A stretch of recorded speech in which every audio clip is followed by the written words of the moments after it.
Ok, ¿qué tal? Nosotros vamos a hablar sobre lenguaje, naturaleza y adquisición y sobre el tema lenguaje en contexto. Para comenzar, en la lectura 9, lenguaje, naturaleza y adquisición, vamos a hablar sobre tres conceptos. Lenguaje, el cual es el uso de medios organizados para combinar palabras o elementos con el fin de comunicarse. La comunicación, el cual es el intercambio de pensamientos y sentimientos, y la psicolingüística. Esta se define como la psicología del lenguaje en su interacción con la mente humana. Existen 6 propiedades del lenguaje. La primera es que es comunicativo. La segunda es que es arbitrariamente simbólico. La tercera, regularmente estructurado. 4, estructurado en múltiples niveles, los cuales veremos a continuación. 5, generativo, productivo. Y 6, dinámico. Ok. Los aspectos fundamentales del lenguaje son dos. El primero es comprensión receptiva y decodificación de entrada del lenguaje. Y el segundo es la codificación expresiva y la producción de salida del lenguaje. La comprensión verbal es la capacidad receptiva para interpretar la entrada lingüística escrita y hablada, mientras que la fluidez verbal es la capacidad expresiva para producir un resultado lingüístico. Como ya hemos mencionado, hay niveles en el lenguaje. El primer nivel es el fonema. El fonema es la unidad más pequeña de sonido del lenguaje, que puede emplearse para distinguir una expresión de un idioma a otro. Cada lenguaje tiene diferentes tipos de fonemas. El segundo nivel es el morfema. El morfema es la unidad más pequeña que denota significado en un idioma en particular. Existen dos tipos de morfemas. El morfema de contenido, el cual son las palabras que transmiten la mayor parte del significado del lenguaje, y los morfemas de función, el cual añade detalle y matiz al significado de los morfemas de contenido. Un tercer nivel es el léxico, el cual se define como el conjunto total de morfemas en un determinado lenguaje. El cuarto nivel es la sintaxis, la cual refiere a la manera en que los usuarios de un lenguaje particular funcionan palabras para formar oraciones. De aquí se deriva la semántica, el cual se define como el estudio del significado del lenguaje. Y el último nivel es el discurso, el cual abarca el uso del lenguaje más allá de la oración, ya sea una conversación, párrafos, una exposición, entre otras. También están los procesos de la comprensión del lenguaje. ¿Cómo es que entendemos el lenguaje? Hay 3 enfoques. El primer enfoque es el que se centra en los procesos psicológicos involucrados en la percepción del habla. El segundo enfoque es más orientado a la lingüística, que se centra en las descripciones de la estructura gramatical de los idiomas. Y un tercer enfoque analiza los procesos psicolingüísticos involucrados en la comprensión del lenguaje, al macronivel del análisis del discurso. También está la percepción del habla. Entender el habla es crucial para la comunicación humana. Nosotros podemos percibir alrededor de 50 fonemas por segundo, claro, en un idioma que dominamos, como en nuestro caso el español. ¿Cómo esto se puede hacer? Con la coarticulación, la cual se define como que se presenta cuando se producen los fonemas u otras unidades de forma tal que se traslapan en el tiempo. Uno o más fonemas se inician cuando otros se producen. El punto de vista de la percepción del lenguaje como ordinaria. Un enfoque principal equipara los procesos de percepción del lenguaje con procesos de percepción auditiva de otros sonidos. La primera etapa es en la que se analizan los sonidos del lenguaje y sus componentes. Y la segunda etapa es donde esas partes se analizan en patrones y se igualan con un prototipo o plantilla. Ejemplo de esto está la teoría del refinamiento fonético, la cual iniciamos con un análisis de sensaciones auditivas y ascendemos a un nivel superior de procesamiento. Una teoría similar a la anterior es la teoría del modelo Trace. La percepción del lenguaje inicia con 3 niveles de detección de características. Las características acústicas, segundo fonemas, tercero palabras. La percepción del habla es de gran interacción. Los niveles inferiores influyen en los superiores y de la misma forma los superiores en los inferiores.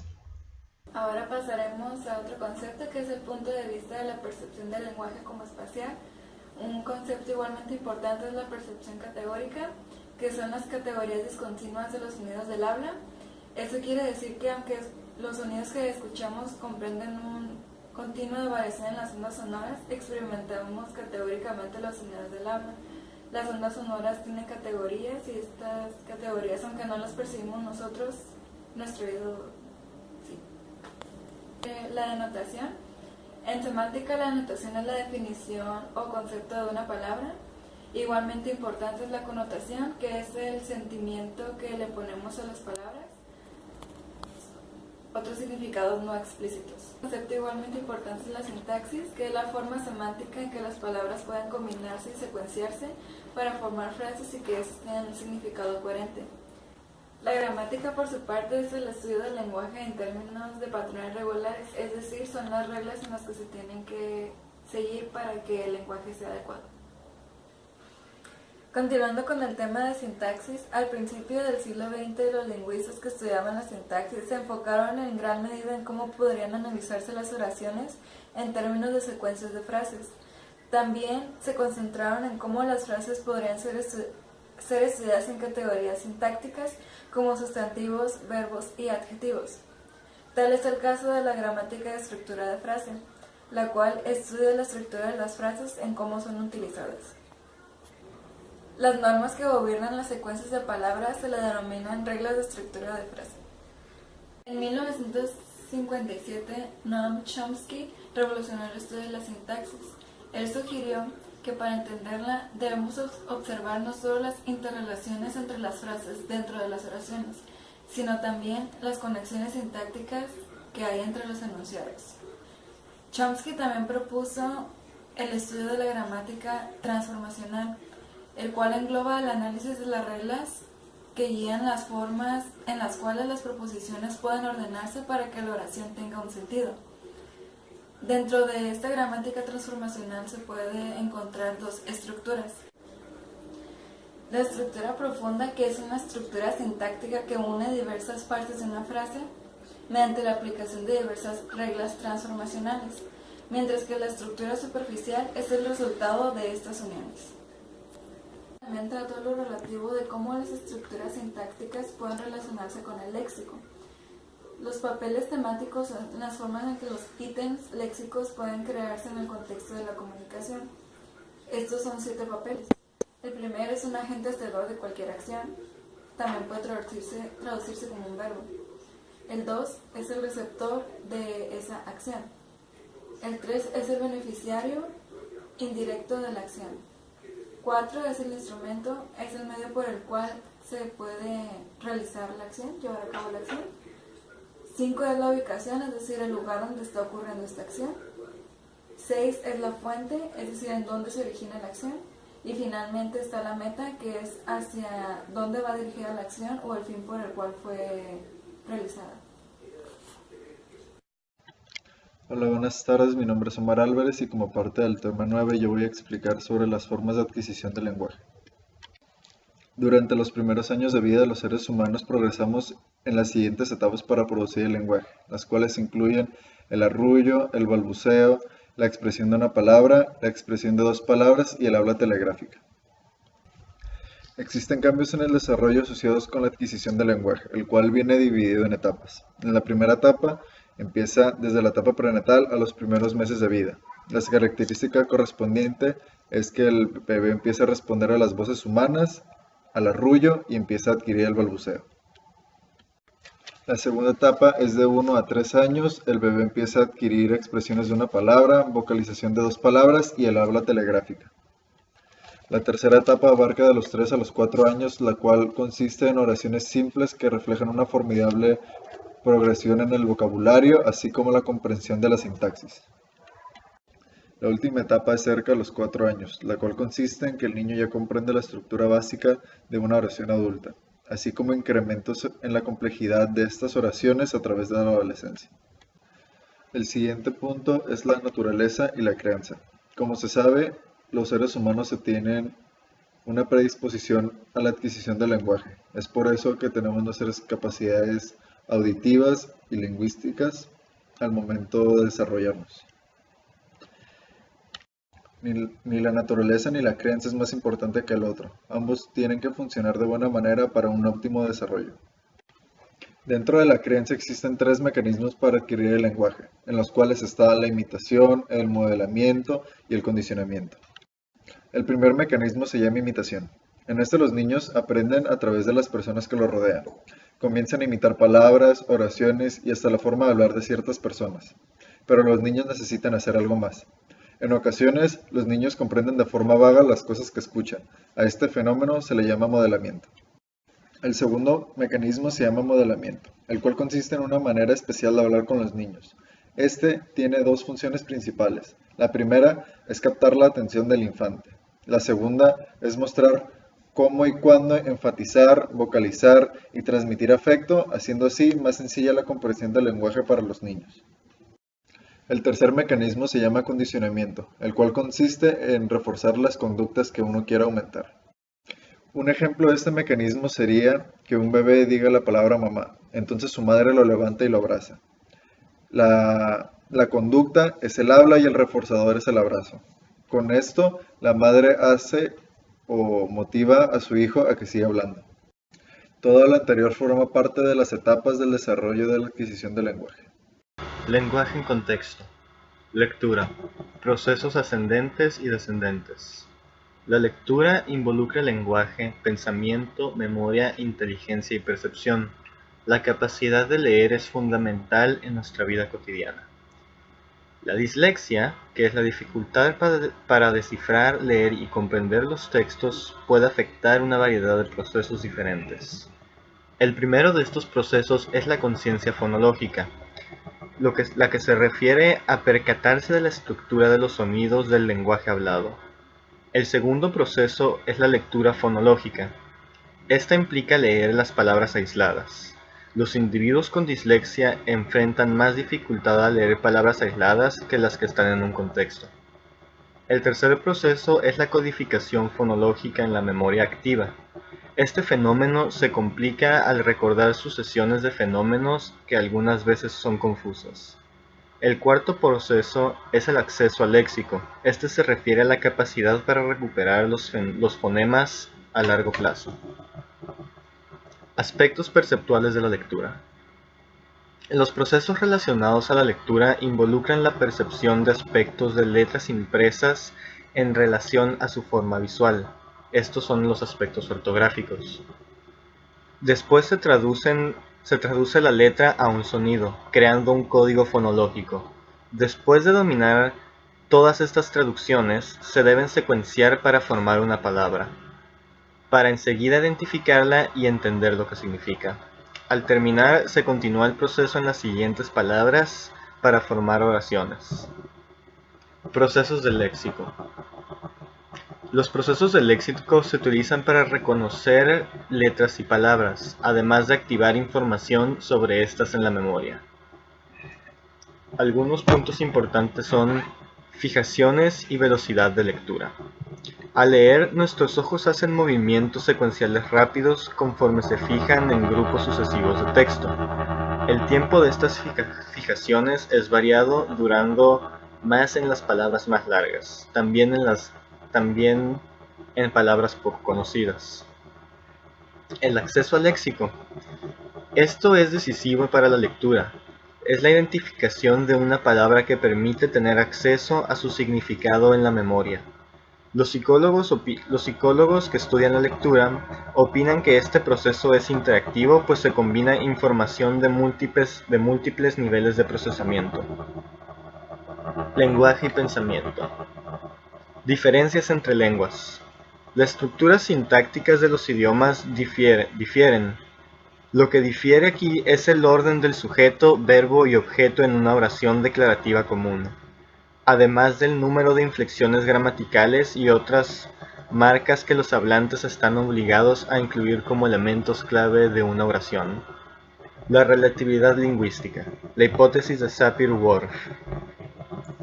Relatividad lingüística se refiere a la afirmación de que los hablantes de distintas lenguas cuentan con sistemas cognitivos diferentes y que estos influyen en las formas en que la gente percibe el mundo. Esta es la teoría, la hipótesis de Sapir-Whorf. Universales lingüísticos. Los universales lingüísticos son patrones característicos entre todos los lenguajes de diversas culturas y la relatividad. Se han identificado universales lingüísticos relacionados con la fonología, la morfología, la semántica y la sintaxis. Bilingüismo y dialectos. Bilingüe es aquella persona que puede hablar dos idiomas. Si los individuos gozan de un nivel relativamente alto en ambos idiomas, puede haber un efecto positivo de bilingüismo en el pensamiento. Se distinguen diversos tipos de bilingüismo: aditivo, sustractivo, simultáneo y secuencial. Ahora voy a hablar de la hipótesis del sistema único versus la hipótesis del sistema dual. La hipótesis del sistema único propone que en lo referente al almacenamiento o al procesamiento de la información que se requiere para hablar uno o más idiomas, propone que la información se almacena en las mismas regiones de la corteza o del cerebro.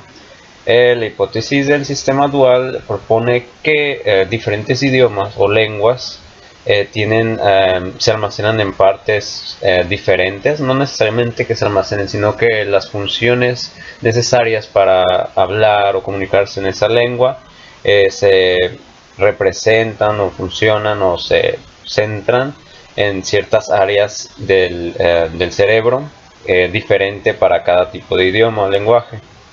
En la lectura se habla de ciertos tipos de estudios que se realizan para ver o contrastar estas dos hipótesis.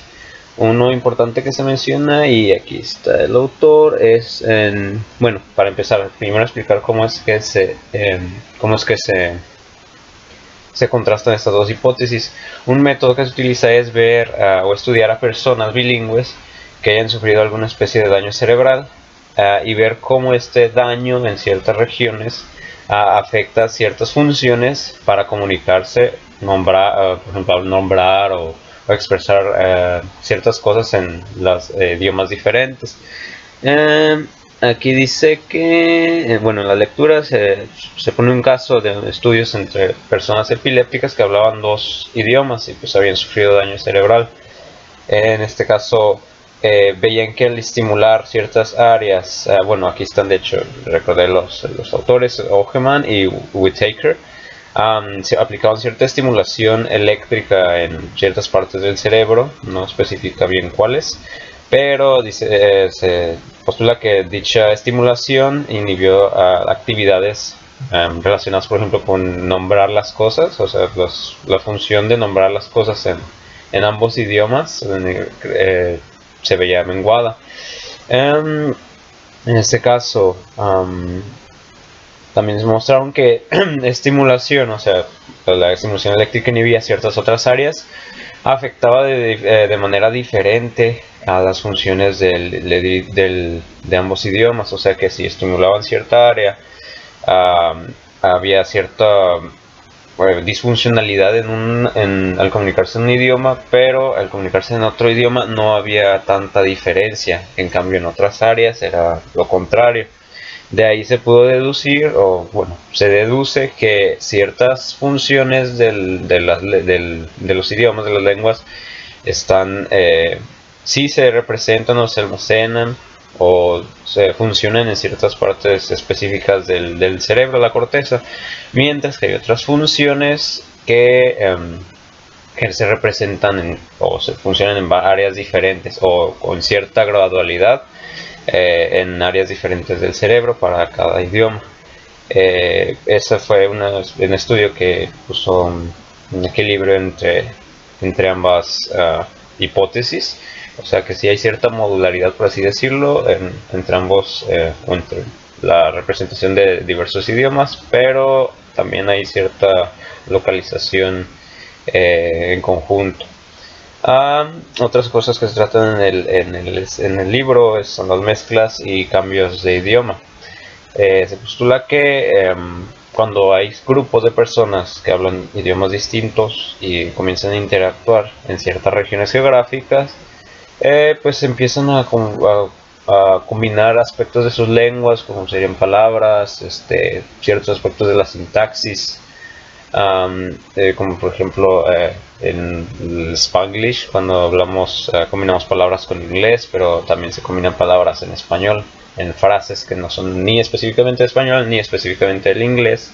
Es un ejemplo, todavía no es una como solo aquí una lengua criolla. La lengua criolla ya es una combinación de dos lenguas que ya desarrollan una gramática propia. Por ejemplo, aquí ponen ejemplo la lengua criolla de Haití. Es una combinación de africano y francés, al parecer. También leí otras lenguas que son combinaciones de lenguas africanas con inglés, etc. Al contrario de una lengua criolla existe lo que es el dialecto, y el dialecto es una variante regional de una lengua. ¿Qué quiere decir? Que es nada más ciertas variaciones de los vocablos, de palabras, de pronunciación, ciertas pequeñas diferencias en la sintaxis, como sería la forma en que hablamos el español aquí en Baja California, en el norte de México, en el centro de México tienen otras palabras. Aquí ponen un ejemplo gracioso de cómo en el sur le dicen refresco. Y nosotros, por nuestra influencia del norteamericana, le pronunciamos como podemos decirla soda o Coca-Cola o Coca.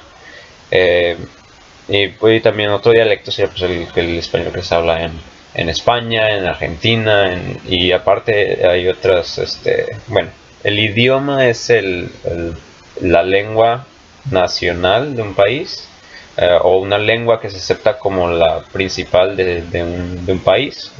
La lengua ya es como el cuerpo de la gramática de ese idioma, pues es los tipos de palabras, toda la combinación de factores que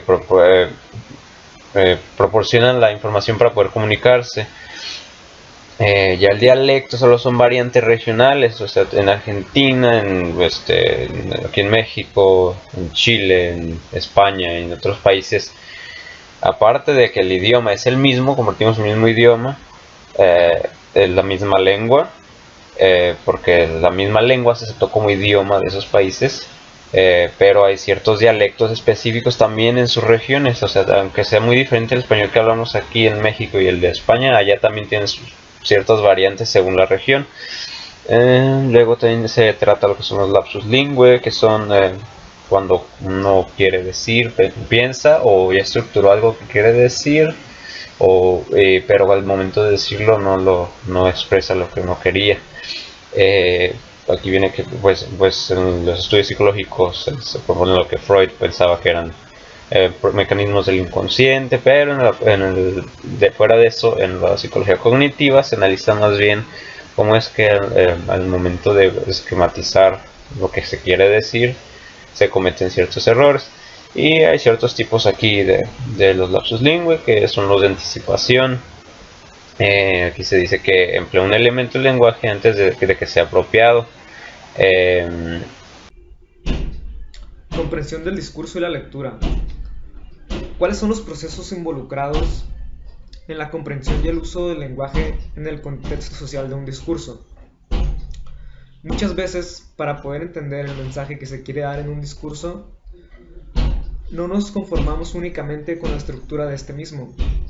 Tenemos que hacer uso además del contexto físico, social o cultural. ¿Cómo es que en una conversación podemos cambiar de pronombres para referirnos a cierto objeto o persona y aún así saber a qué es a lo que nos referimos? Estas son algunas de las cuestiones que intrigan a los psicolingüistas cognitivos. La codificación semántica. La codificación semántica es el proceso mediante el cual traducimos información sensorial en una representación significativa de lo que percibimos. O sea, es el proceso mediante el cual la información que recibimos a través de las palabras, ya sea al leerlas o al escucharlas, cobra significado debido a que estas palabras ya se encuentran almacenadas en nuestra memoria. Existen ocasiones en que el significado de alguna palabra no se encuentra en nuestra memoria, o sea, no lo sabemos. Esto puede causar graves problemas al momento de tratar de comprender algún texto o al momento de escuchar un discurso. Las personas con un amplio vocabulario son capaces de procesar más información en menos tiempo que las que cuentan con un léxico más limitado. Esto debido a que su amplio vocabulario los ayuda a comprender mejor las palabras de distintos textos o al momento de escuchar un discurso. Adquisición del vocabulario. Como ya se mencionó, existirán ocasiones en las que no sabremos el significado de alguna palabra.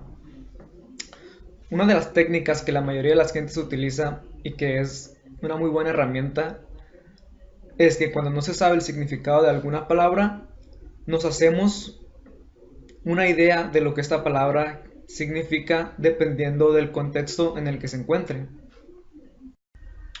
Se ha descubierto que la gran mayoría de las personas adquieren su vocabulario de manera indirecta.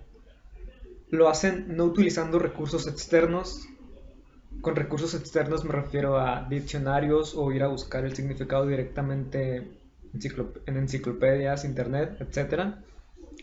Sino que lo hacen calculando el significado de las palabras, llevando a la práctica la conversación.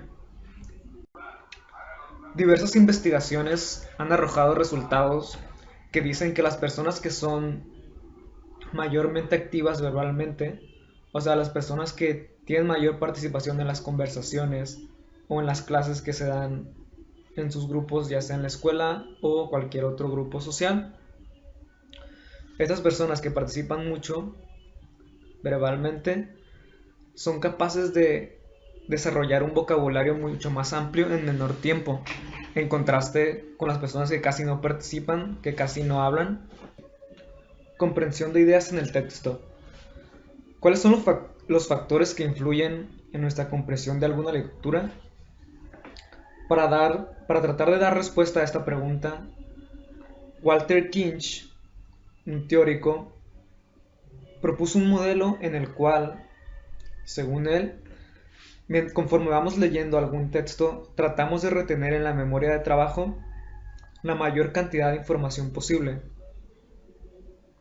Después de que se termina de leer cierta parte de un texto, lo que hacemos no es recordar literalmente lo que decía, sino que sustraemos la idea principal de cada párrafo o de cada oración y después nosotros la acomodamos y tratamos de expresarla con nuestras palabras. Y esas expresiones que hacemos con nuestras palabras son lo que se conocen como proposiciones. La memoria de trabajo funciona almacenando proposiciones más que las palabras que literalmente decían lo que leímos. Comprensión de textos con base en el contexto y el punto de vista. Muchas veces parte de lo que recordamos del pasaje de algún texto se debe a la perspectiva que le damos al momento que lo leemos.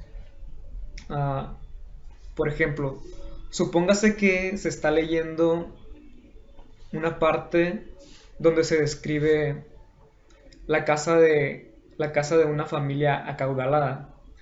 Entre los rasgos que se describen está que es de 2 pisos, cuenta con alguna piscina, tiene chimenea y también se describen artículos con los que cuenta en el interior, como puede ser cuadros de algún pintor renombrado, joyas y muebles caros. Afectará la perspectiva que se le dé al momento de leerlo. Por ejemplo, si se le lee desde una perspectiva de que lo está leyendo un comprador, alguien que quiere comprar esa casa, o desde la perspectiva de un ladrón, alguien que está leyendo alguien que se pone en el papel de un ladrón y lee sobre las características de esa casa. Pues un estudio que se llevó a cabo con lo que anteriormente describí, se les puso el texto describiendo las características de la casa, y las personas que asumieron el papel de comprador recordaron más los aspectos físicos de la casa, como son que tenía piscina, chimenea, que es de 2 pisos. En cambio, las personas que asumieron el papel de ladrones recordaron más el contenido del interior de la casa, que eran las joyas, los muebles, los cuadros. En resumen, y de acuerdo a los diversos temas que hemos estado viendo, se puede concluir que nuestra capacidad de comprensión al momento de leer un texto o al escuchar a alguien comunicar algo se debe y está conformado por diversas capacidades. La primera, y una de ellas, es poder tener acceso a los significados de las palabras que estemos percibiendo. El otro es poder derivar el significado de esas palabras a partir de las ideas clave de lo que se esté leyendo o escuchando. Y por último, también que la extracción de la información relevante se traducirá dependiendo del contexto del que lo estemos viendo, o mejor dicho, la intención con la que nosotros estemos leyendo ese párrafo, o con la intención con la que estemos escuchando cierto discurso que dé alguna persona.